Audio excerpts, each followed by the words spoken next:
Here are some tips to help you clean up your Google Drive at the end of a busy school year. The first tip I have is to turn on the View Details pane, and it looks like a little information, a little eye. And what that can do is as you click on a particular file, it'll show you all sorts of details about that particular file, if it's shared with people, who it's shared with, what location or multiple locations it's been in. More to come on that one. And it's just great to always have open. So that's my first piece of advice. Second tip is to create folders. Very easy to click the plus button to create and then a folder. You can put anything you want, click create, and the folder list will be at the very top of your list of random files. You can have a lot of fun with your folders if you wish to. If you right click on your folder, and if you're on a Chromebook, by the way, two-finger press will be the same as a right click. But if you right click on your particular Google Drive folder, you'll notice if you wish to, you can even change the color. So it can be a way of identifying things a little bit easier, a little more visually if you want to. Another option, if you wish to, is you can add emojis to your titles of your folders, or any file for that matter. Here's the easiest way to do it. What you want to do is with a particular folder name, you're going to go to rename, or if you've just created a brand new folder, go to where you want the emoji. Now you're going to want a keyboard shortcut to be able to get an emoji in. Now if you're on a Windows computer, hold down the Windows key and then the period. Windows key and period.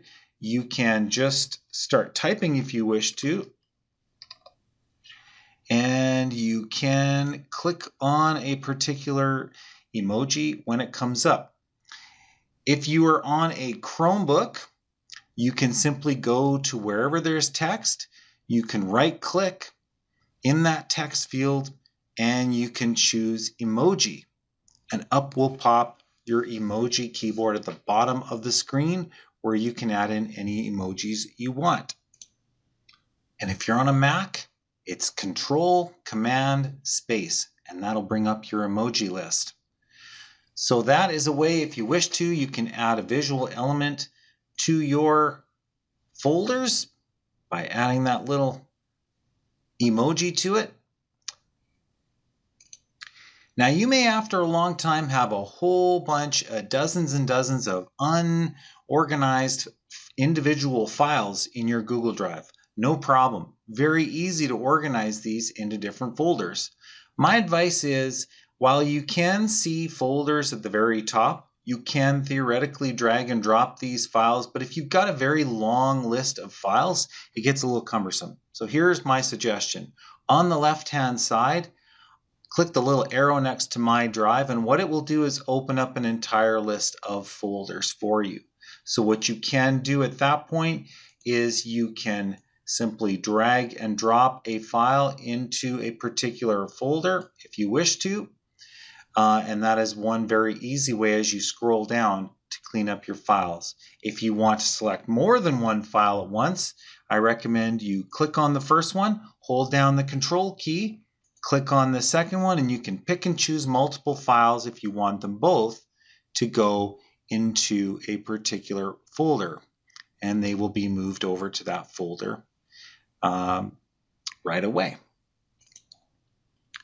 The next tip is a really useful one if you want to create a shortcut to another file that you could put in another location. For example, if you have a teaching partner that you want to share some files with, you can create a shared folder, and then in your original folder, all you need to do is click on that file and go Shift-Z on your keyboard. And what that will do is give you an option to put that particular shortcut in another folder. And it will show what the sharing options are in that other folder.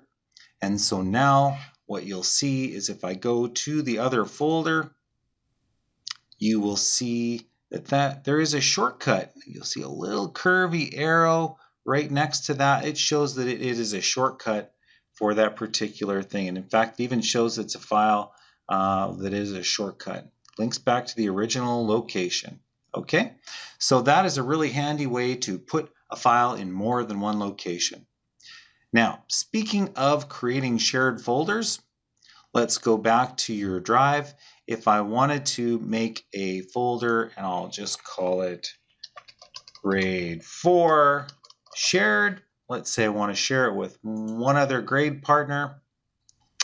Now what I can do is click on that particular folder, and if I want to share it with someone, I come up to the upper right. I think many people know about the shared folder, but if you don't, this is a handy one. Click on the person, and you can type the name of the person, start typing it. It will probably just show that person up in the list. You can put a message if you want. You can click send,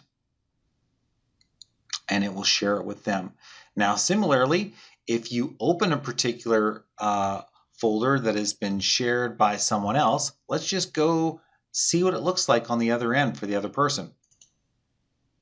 So here I am on the other end. I'm the other person that the shared folder was shared with.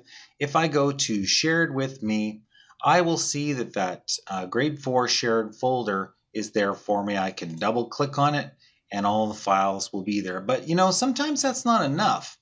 You may want that not have to go back to your shared with me all the time.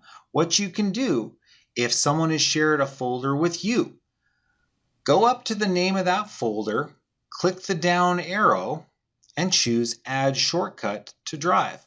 Now what that does, and I can put it anywhere in my Google Drive if I want, even within a folder in a folder, I'll just hit Add Shortcut. And now, there it is. It shows up in my Google Drive, although it's just a shortcut to that shared folder. So now I can rearrange those shared folders of mine. Now let's go back to my original Google Drive as a teacher. If I decide I no longer want to share this, I can see right here on this particular folder, there's an icon of a person. So that could mean that I have created a sharing situation with that folder. It might also mean if you click on this little link here, I can make a link that anybody with the link can view. But let's say I want to change those sharing permissions. I can click, let's say that particular grade partner is no longer going to be teaching grade 4 with me next year. I can just click on it again, go back to my sharing. Now it's going to show me who I have it shared with. Okay. I can now change their permissions. I can go back to a viewer. I can go back to a commenter. I can remove them. And by the way, if you ever want to share your own files with a personal account, you can and really transfer them from a school account to a personal account. Look at this. You can even change ownership of that particular folder. So I could make that other person an owner, but in this case, I'm just going to remove them. So even though now that person who used to see that particular shortcut of a folder in their Google Drive, it'll be gone. For them, they'll no longer have access. So very easy to share and unshare with this little share icon up here. And that's why it's handy to have this little details pane open on the right, because it shows you who those folders and files are shared with. So those are a few tips to get you started with organizing that Google Drive after a year of hard work. It's great to get it organized and ready to go for the next year.